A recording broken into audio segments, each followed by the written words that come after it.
Сәлеметсіздер ме, құрметті әріптестер. Қазір сіздермен Socrative платформасымен таныстыратын боламын. Ол үшін кез келген іздеу жүйесінен, яғни Google, Яндекс болсын, Opera болсын, сол жерден socrative.com деп жазып аламыз. Мен бұл жерде автоматты түрде сақтап алғанмын. Яғни Socrative платформасының интерфейсі осындай болады. Тышқанның оң жақ пернесін басу арқылы тілді қазақшаға ауыстырып алуға болады. Іске қосу және де кітапханада біздің құрастырылған тест сұрақтарымыз сақталып тұрады. Және де бұл жерде тілді ағылшыншаға аударып алған маған ыңғайлы жаңадан сұрақ құрау үшін бізде ең бірінші library бөліміне кіреміз де new плюсик таңбасын басамыз. Яғни осы жерде сұрақтың атын жазуға болады. Яғни біз 9 сынып менде Pygame кітапханасы, сол үшін сабағымның тақырыбын жазып қоямын. 9 сынып деп. Бұл жерде бірнеше сұрақтарды түрлі қылып ауыстыруға болады. Бірнеше жауаптары true and false, яғни жалған және ақиқат, қысқа жауап, сұрақтар құру деген сияқты сұрақтарды құрастыратын жолдары бар. Яғни бірнеше жауапты сұрақтарды таңдадым бұл жерде.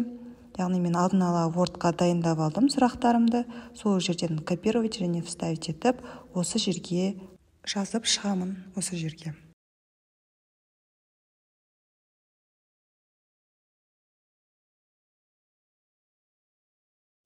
D варианты маған қажеті жоқ, сол үшін X батырмасын басып, мен өшіріп тастадым. Плюсик таңбасын басып, бұл жерге мен сурет қоя алам, яғни Pygameге байланысты. Pygame деп жазып, кез келген картинка бөліміне басып, суретті сақтап аламыз. Сақтаған кезде ескертетін жай, бұл жерде GIF форматы, яғни тифтік файлы, GIF болмау керек. Бұл бізде оқымайды, сол үшін мен қайтадан іздеймін, PNG немесе JPEG форматында таңдап сақтап аламын. Сохранить как темде, мына жерде PNG форматы тұр, маған жарайды. Сақтадым.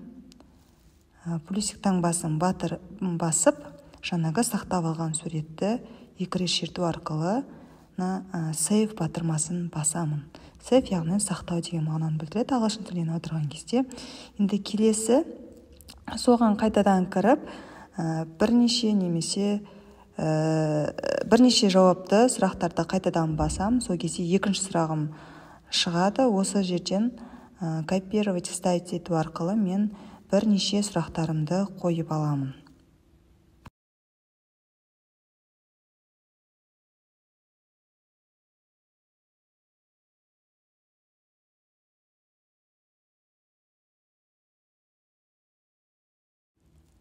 Келесі сұрақта true and false, жалған және ақиқат сұрағын басамын, яғни таңдаймын. True дегеніміз ақиқат, false дегеніміз жалған. Яғни соңғы терезесіне мен дұрыс жауабын жазып қоямын.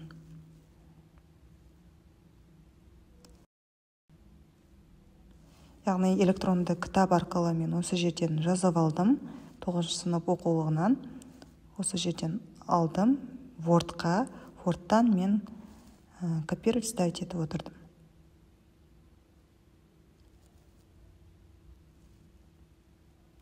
Яғни қысқаша жауап деп те жазуға болады бұл жерде. Сұрақ қоясың, қысқа жауабын, сұрақтар құруға болады.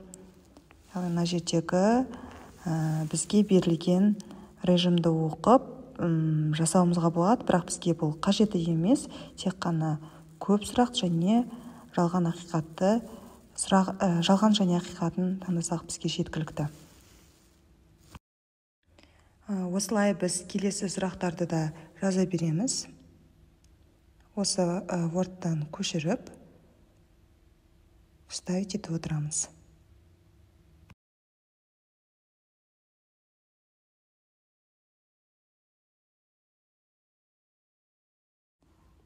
Яғни бізде 5 сұрағымыз дайын. Сақтау пернесін басамыз.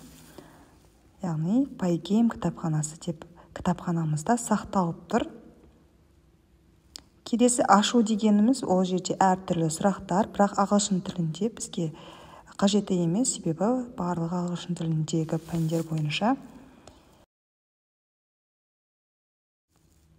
Келесі бізде іске қосуға кіреміз де викторинаға басамыз. Викторинада бұл жерде осындай режимдары бар, яғни аралас сұрақтар, жауаптарын араластыру, қорытынды ұпайды көрсету деген режимдарын өзімізге қажет болған жағдайда галочкаларды қойып алсақ болады. Іске қосамыз. Бұл жерде тек қана жеке оқушылар жеке тапсырмаларды орындайды.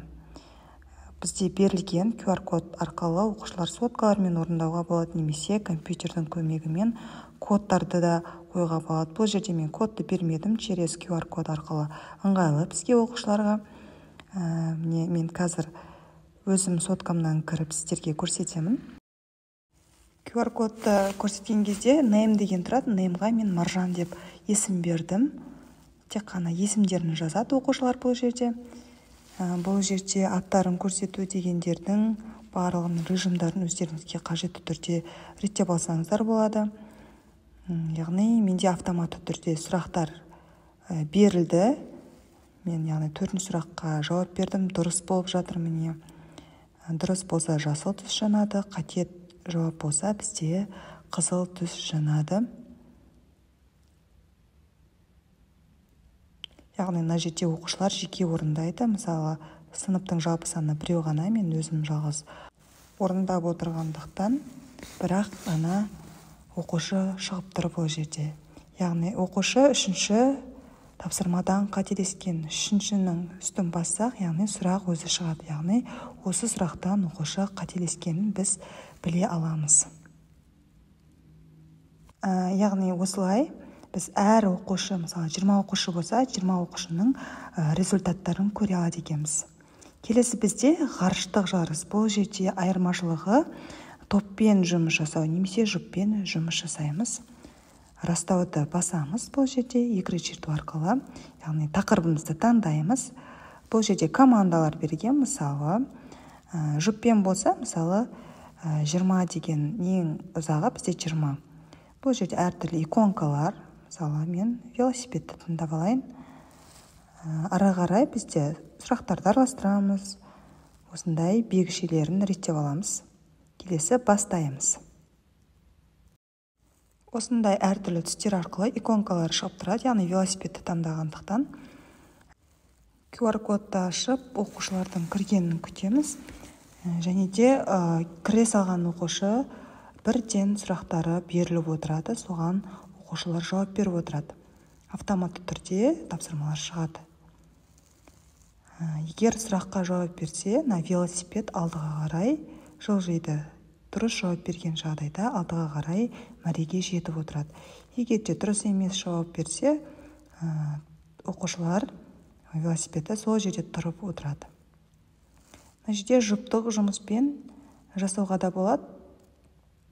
Және де бірлесе топтық жұмыс ретінде де осылай орындауға болады. Бұл жерде бір оқушы орындап отыр, яғни мен орындап отырмын. Аяқтаймын. Аяқтауды басамыз. Бұл жерде оқушының атын көру үшін галочкаларды басамыз. Жауаптарын көрсету, нәтижелерін көрсету үшін галочкаларды басып отырамыз. Яғни бұл жерде мен оқушының атын Али деп бердім. Яғни бірінші сұраққа қате жауап берген, қалғандарына дұрыс жауап берген. Нәтижелерді бөлісуге болады, жүктеп алуға болады.